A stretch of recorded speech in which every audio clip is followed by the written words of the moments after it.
Noriu pradėti nuo to, ką mes čia matome, kaip ir Mindaugas užvedė temą, kas toliau, kas per tuos sekančius 10 ar 15 metų. Tai be abejonės reikia turbūt matyti, ko šitą miestą labiausiai trūksta ir kaip šis miestas turėtų pozicionuoti save tiek Lietuvoje, tiek Baltijos jūroje. Ir daugiau dėmesio aš skirčiau į Baltijos jūrą, nes mes išskirtinai esame kitoks miestas negu kiti, mes esame uostamiestis.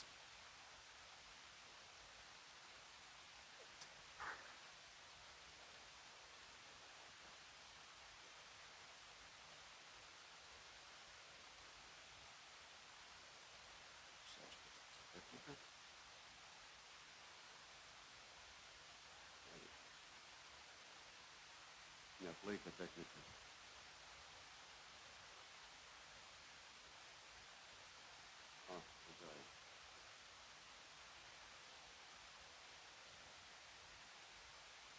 Tai miesto vizija yra tikrai šiandieną aiški.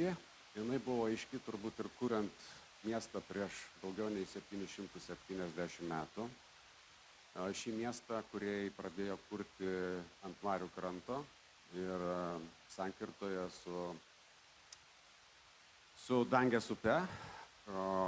Dar visai nesenai, 19-20 amžiaus pradžioje, Klaipėdos miesto pagrindinė arterija, Dangės upė, buvo tuometinis uostas. Čia vyko krovos darbai. Čia buvo ir pramonė, ir industrija, ir kultūros objektai. Kalbu, pavyzdžiui, apie teatrą. Tai tas toksai įdomus miksas, jisai jau tada buvo užkoduota tam tikra genetinė ateitis mūsų miesto perspektyvai. Tai vanduo tampa turbūt ir šiandieną mūsų ateities ašimi. Ir tai yra ne tik toks geografinis elementas, bet ir simbolis judėjimo į priekį, į ateitį tos 10 ar 15 metų kaip minimum. Jūs kaip matote, šioje skaidrėje mes kalbame apie pagrindinius teritorinius vienetus. Tai yra šiandieną turime naują investuotoją laivų remonto ir elingo teritorijos konversijoje, už ką aš labai dėkingas šitiems žmonėms. Tikiuosi, kad ta perspektyva tikrai parodys visai kitaip, kaip turėtų būti šioje miesto dalyje, kurioje galbūt ne visada yra išdidu, o daugiau gėda priimant užsienio turistus. Aš manau, neišvengiama ateitis yra žiemos uosto, neišvengiama ateitis, įtraukiant šitą teritoriją į miesto teritoriją. Ir ką aš girdžiu iš klaipėdiečių, kurie ne šiaip sau paprastai praeina miesto gatvėmis, bet gilinasi šitą miestą, jo ateitį, jie visada kalba apie tai, o kas yra traukos centrai. Kas mieste yra traukos centrai? Tai šiandieną bent mūsų politiniam gyvenime miesto tarybos narių galvose ir širdise vyksta nuolatinės kalbos ir diskusijos, kaip padaryti tai, kad būtent miesto širdis, nuo kurios ir gimė šitas miestas, taptų didžiuliu traukos centru. Kruizinių laivų terminalo teritorija yra viena iš jų, žiemos uostas taip pat yra vienas iš jų. Artimiausiu metu mes turbūt priimsim galutinius sprendimus dėl Klaipėdos energijos teritorijos. Šioje vietoje galbūt užbėgsiu šiek tiek įvykiam už akių. Mes daug diskutavom, kas ten turėtų būti, gyvenamieji namai, ofisai. Pastaruoju metu bent vakariniai daly nuo Kamino į vakarus yra mintis nauja, matant, kaip vystysis Bastiono namai, Trinyčių fabriko teritorija ir kaip vystosi jau dabar Memelio miestas, įkurti, pastatyti gražią, modernę pramogų areną, kurioje būtų galimybė rengti ne tik sporto renginius, bet ir kultūrinius renginius, koncertus ir taip toliau. Tai leistų maždaug 10 000 žmonių, kurie apsigyvens čia turbūt per kokius 5-6 metus į ateitį, tiesiog objektų, kurį galima pasiekti nuo 5 iki 15 minučių. Taip gyvena visa Europa. Apie Klaipėdos laivų remonto teritoriją ir elingo paskirtį mes daug esam kalbėję. Ačiū Klaipėdos architektams, kurie vis perša gražias geras istorijas, kaip jie matytų šią vietovę. Tai kaip minėjau, mes jau turime investuotoją, kažkaip vis tikiuosi, kad Mindaugai šio forumo, šio tokio pasikalbėjimo metu ir gimsta tos idėjos kilniems verslininkams, klaipėdiečiams, kaip šitą teritoriją paversti, o ne laikyti dykinę, apleistais pastatais. Man šiandieną yra gėda įvažiuojant į šią teritoriją, kaip atrodo būtent teritorijos aplinka. Ir su ta didžiaja ambicija atstatyti visą piliavietę, šitą teritoriją turėtų keistis ir kiek galima greičiau. Reikia palinkėti investuotojams rasti architektūrinius sprendinius ir juos kuo greičiau įgyvendinti. Tiesa? Gaunu pritarimą. Jūs čia žinot, kad filmuoja viską? Taip. Tai Klaipėdos laivų remonto teritorijos galbūt perspektyvas galės papasakoti tie, kurie vysto. Mes matome tai, kas yra šiandieną jau pozicionuojama turbūt ne vieną dieną, tas vaizdas maždaug toks. Ir aš tikiuosi, kad radus visus sprendinius mes eisim į priekį. Norėtųsi, kad tik tiek palinkėti, kad mes kalbėjom su investuotoju apie Elingą. Nuo diskusijos apie tai, kad miestas net išpirktų, tai yra ne tik mano pozicija, bet ir miesto politikų, iki to, kad pats investuotojas sako, alio, aš dabar jau pagalvosiu, jeigu jums reikia. Dažnai gyvenime būna taip, kol tu sakai, ai, čia toks objektas, reiškia, bet kai pasakai, kad noriu pirkti, arba įdomu pirkti, tada tas, kuris parduoda, sako, aš turiu pats pagalvoti apie tai, ką čia būtų galima padaryti. Memelio miestas, čia vienas iš organizatorių, ačiū visiems organizatoriams, sukūrusiems tokį mūsų konferencinį ryšį tarp investuotojų. Tai mes jau dabar matome, kad Memelio miesto vystytojai, Stema Group, jie geba transformuoti nepatrauklės teritorijas, į kurias mes žiūrėjom 17 metų.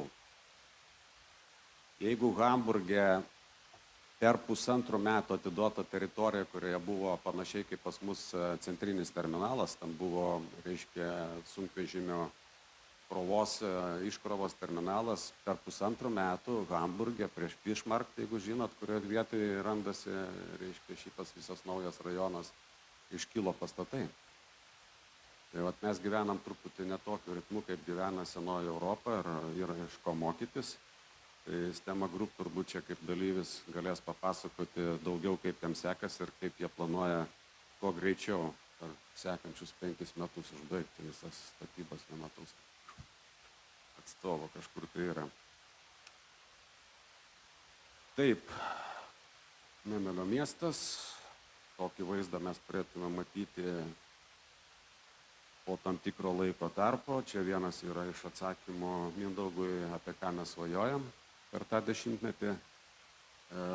Vykdome savo pažadus, vykdo Stema Group savo pažadą, atidavė mums projektą.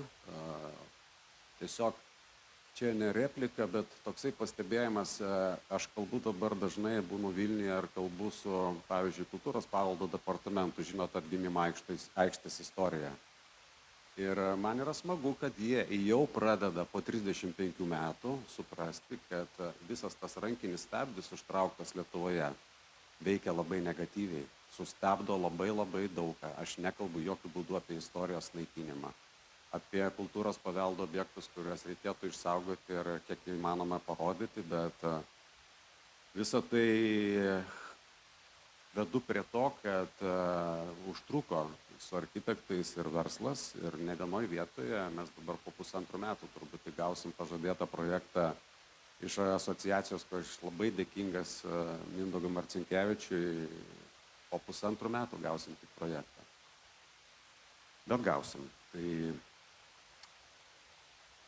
Dangės krantinė, vėlgi apie ją turėčiau pasakyti, kad tik gavę projektą paskelbėm konkursą, turim rangovą.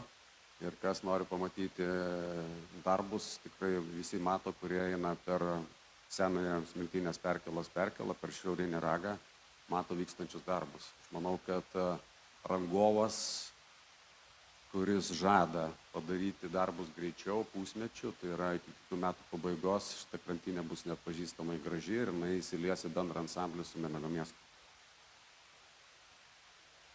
Pilies atkūrimas. nuo evoliucijos su bokštu iki revoliucijos. Ir turbūt be tokių ambicijų niekur gyvenime, tiek miesto gyvenime, tiek žmonių širdise, tiek versle, tiek bet kur.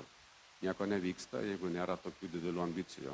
Ir šis bokštas, kurį mes atversim už keletos dienų, lapkričio berods 12 ar 14, dabar bijau pasakyti, kurią dieną, jūs pamatysite, kokia tai susikūrė nauja erdvė ne tik iš išorės, bet ir viduje. Ir nuo to, kaip įrengti, užkabinėti visą erdvę įvairiais eksponatais iki to, kad nedaryti nieko viduje. Tai čia turbūt konkursas, kuris mums leis atsakyti klausimą, kaip tas Piliavietės bokštas turėtų veikti į ateitį. Tai yra labai svarbu. Man šiandieną labai patinka ta būtent erdvė, kurią aš matau kaip koncertinė, kurią matau kaip galimybę prisikviesti žmonės, kurie galbūt šiaip bet kur nevažiuoja. Tai šitas taškas turėtų tapti labai didžiuliu traukos tašku.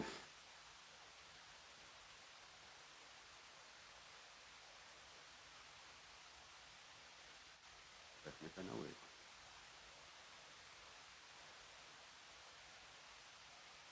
Cancel politika. Taip, viskas gerai. Nejuda.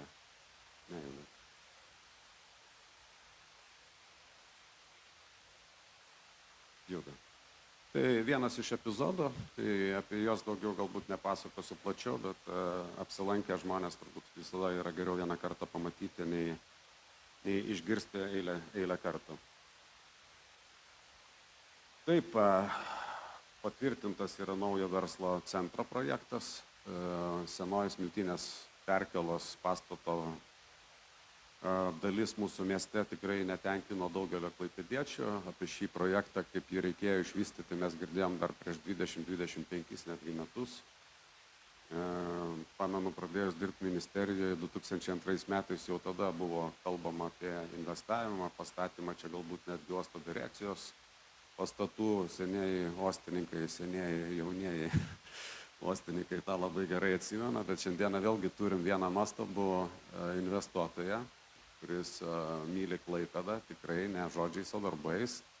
Tiek Sendvario visas kompleksas, kurį jau matom baigiamosius darbus, tiek šis pastatas, jisai atrodys, papuoš abi Dangės upės dalis.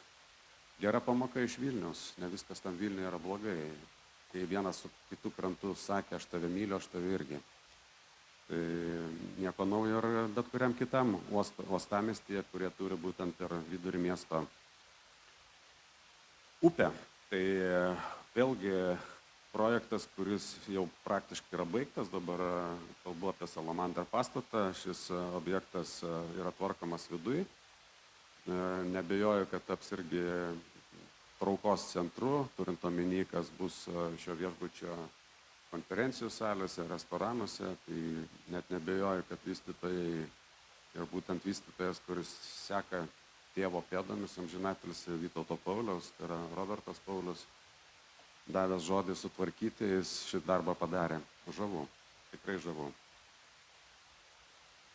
Daug diskusijų kelia ir dabar buvęs Baltijos kino teatro atstatomas pastatas, aišku, ne kino teatras ir ne taip, kaip atrodė.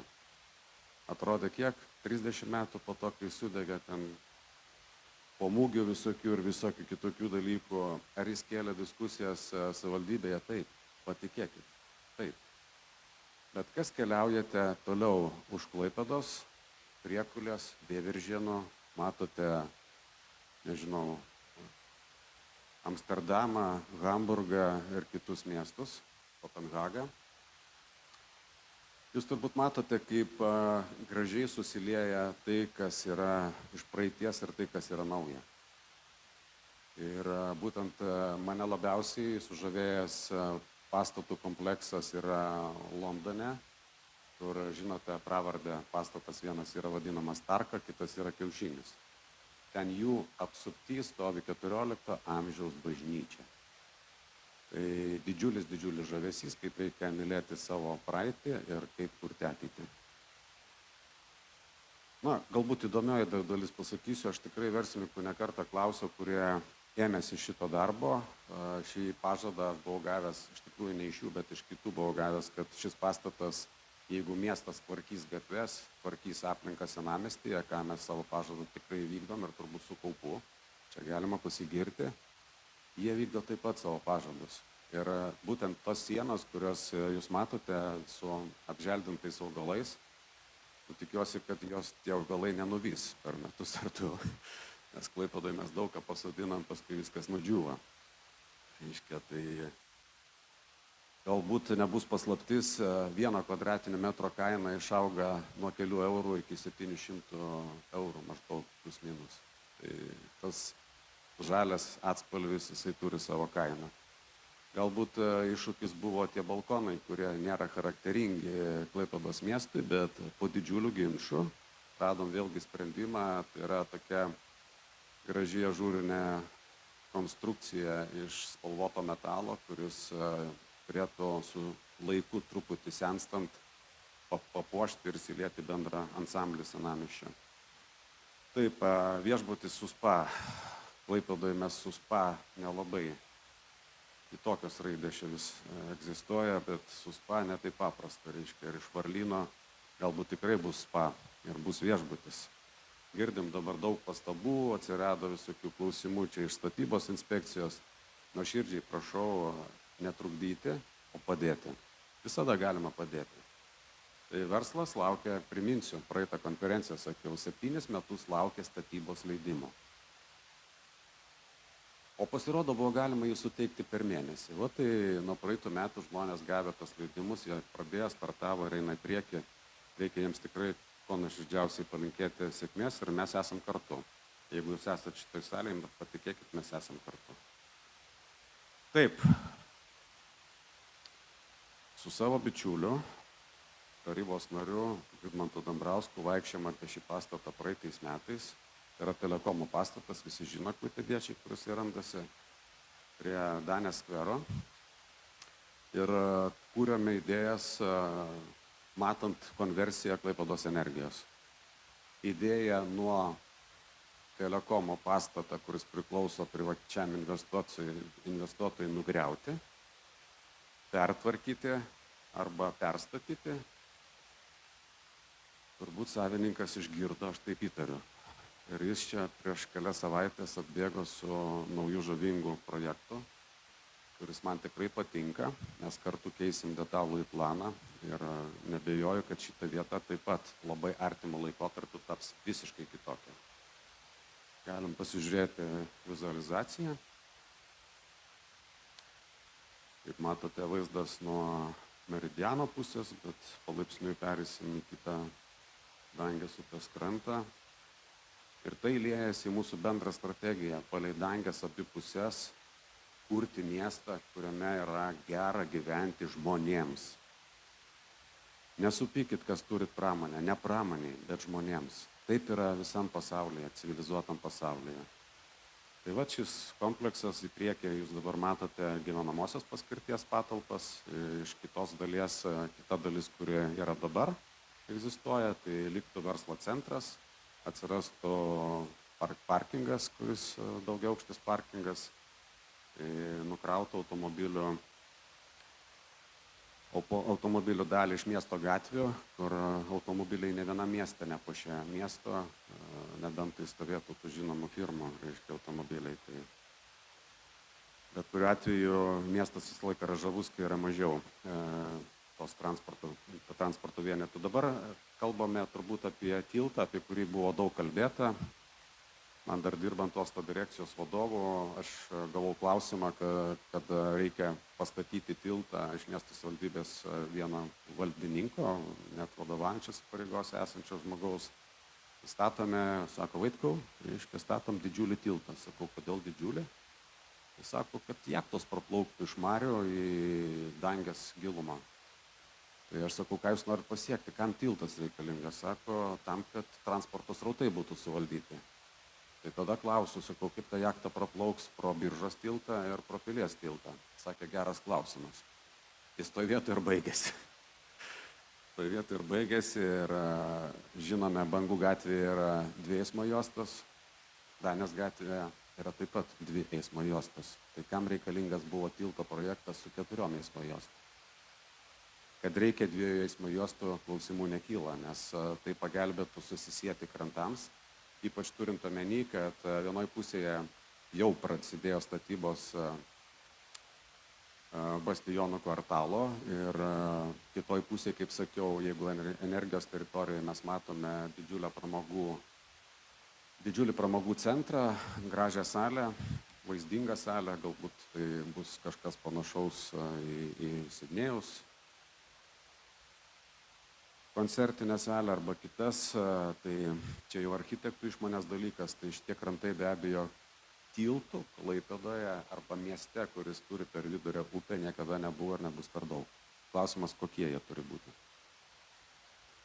Apie Klaipėdos energiją jau nekartą jums kalbėjau, tai kaip matote, jeigu tai švies, tai ši dalis mums labiausiai yra patraukli ir priimtina sukurti būtent koncertinę salę arba žaidybinę salę, kurioje tilptų iki 3000 žmonių.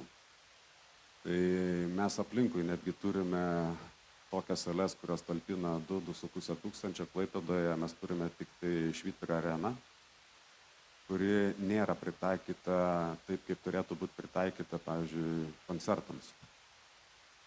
Ir kadangi čia yra miesto centras, čia ne žvejų rūmai, net ne Švyturio arena, kuri yra ne miesto centre, ne miesto širdy, žmonės, kaip mes stebėjom paskutinius 2 metus, jie tiesiog sėda į savo automobilius ir išvažiuoja kas į Palangą, kas į Priekulę, kas į Kretingą, kas dar kažkur. Tai neįsilieja šitą žmonių masę į mūsų gyvenimą, į tą žiedinę, vadinkime, ekonomiką. Jie neina į restoranus, jie neina į kavinės, neina į viešbučius. Jie tiesiog atvažiuoja ir išvažiuoja. Tai tokia yra idėja, jinai kol kas yra idėja, tai nėra faktas.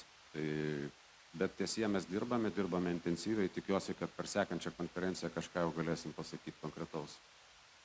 Aišku, projektas, apie kurį kalbėjome ir praeitą kartą, jis niekur nedingo, ties Liepų gatvės tiltų yra didžiulė graži teritorija, kurioje mes kviečiam investuotojus pamastyti apie maždaug tokį kvartalo sukūrimą, kuriame mes galėtumėm džiaugtis tuom, ką davė Dievas, ką davė gamta.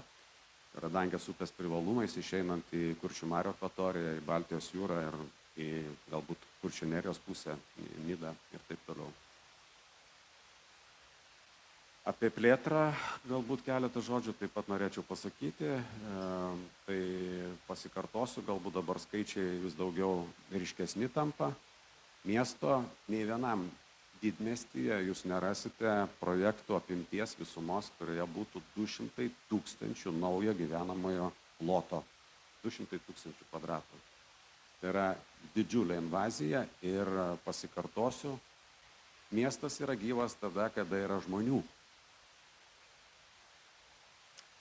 Tai jeigu mes dabar turim senamiestį apie 1500 gyventojų, jis yra mažas mūsų senamiestis, tai turėtų būti plus 9 000. Bastionų namai, daug pasakyta, laukiam tų gražiųjų namų, jeigu čia dalyvauja Eriado kompanija, laukiam tų gražiųjų namų prie Dangės upės, ant pakrantės, sutvarkant aišku ir pakrantę, būt sargių arba mes vyresnio amžiaus klaipėdiečiai kalbame vis dažniau apie kaip buvusią teritoriją, Triničio fabriko teritoriją, kuri daug metų buvo apleista, po daug klausimų teisinių, vėlgi mūsų valstybei turbūt reikėtų tą teisinę sistemą šlifuoti toliau, nesustojant, nes būtent šis projektas vėlgi parodo, kad nerandant sutarimo šis teritorijos išvystymas labai strigo. Dabar jau statybinė technika išvalė šitą teritoriją, tikiuosi projekto įgyvendinimo ateityje. Medelyno gyvenamasis rajonas. Didžiulis rajonas, kuriame neįsikūrė tie klaipėdiečiai, kurie įsikūrė už Palangos plento. Nevystymas tokio rajono praeityje davė neigiamas pasekmes. Šiandieną mes kalbame apie kamščius įvažiuojant ir išvažiuojant iš Klaipėdos ir į Klaipėdą. Kenčia tie žmonės ir turbūt kenčia ne dėl savo padarytų klaidų. Vienas ambicingiausių projektų, užvakar kalbėjau su vystytojais, ruošiausi jiems skambinti, bet jie mane aplenkė. Aš labai džiaugiuosi, kad susiskirstė tarp miegančio investuotojo, kuris nedalyvaus intensyviai projekte, bet skirs lėšas. Ir tie, kurie dalyvaus aktyviai, yra jau visiškas 100% aiškumas, tokį gavau patikinimą užvakar. Nuolatos palaikom kontaktą ir tikimės, kad pirmas kastuvas bus visai neužilgo įsmeigtas į žemę šitai teritorijoje. Jau dabar kalbu labai apie konkretų objektą, apie didžiulį kompleksą, kuriame bus unikaliausias spa kompleksas visoje Baltijos jūroje. Jeigu pamenat, aš kalbėjau, noras yra sukurti tai, kas didintų konkurenciją ne Lietuvoje, bet didintų to pačiu konkurenciją visoje Baltijos jūroje. Ir kodėl Stokholmas šiandien gali daugam pasidžiaugti, o mes, klaipėdiečiai arba lietuvaičiai, to neturim. Mes galim tai turėti ir žiūrėkit, kokia sinergija. Tai Pilies uostas, Žiemos uostas, traukos centrai ir 5 žvaigždučių viešbutis ir spa, kuris bus, sakau, unikaliausias, todėl kad ten bus daug dalykų. Galbūt vieną iš jų paminėsiu, tai bus gręžiminis vanduo iš labai didelio gylio, iš daugiau nei kilometro gylio. Reiškia, tas vanduo turi atitinkamą promilių skaičių druskingumo. Ir nežinau, kas mėgaujatės Adrijos jūrą, jūs žinote, kad ten yra apie 30-32 promilės druskingumą ir tai yra vienas sveikiausių vandenų žmogaus struktūrai ir jo sveikatai. Linkim sėkmės kartu su jais. Ir galbūt pasakysiu, kad ir atsiprašysiu to pačiu už vieną iš mūsų strateginių įmonių, Klaipėdos vanduo, kurie mokosi, aš dėl to dėkingas vadovybei, jie mokosi, keičia savo požiūrį į investuotojus. Tiesa, kad suprasti, jie gauna turbūt, aš girdėjau skaičių, apie 50 000 pareiškimų per metus. Tai yra milžiniškas skaičius ir apdoroti informaciją, jiems tikrai reikėjo daugiau pastangų įdėti. Galbūt neįsiplečiant ir netrukdant jūsų visų, pasakysiu tik tiek, kad pavyzdžiui, vienbučiams, daugiabučiams namams aplamai derinimo nebereikės. Nuo šių dienų nebereikės. Jie galės tiesiog atėję gauti suderinimą iš karto. Svarbu tampa įvadas, bet ne tai, kas ten toliau už įvado. Ir džiaugiuosi, tokia perspektyva, jinai turbūt atlieps intencijas tiems, kurie pamilo šį miestą. Jeigu nepamilo, dar pamils, ateis čia, investuos, kur savo šeimas, augins vaikus ir džiaugsis šito miesto privalumais. Ačiū už jūsų dėmesį ir kantrybę.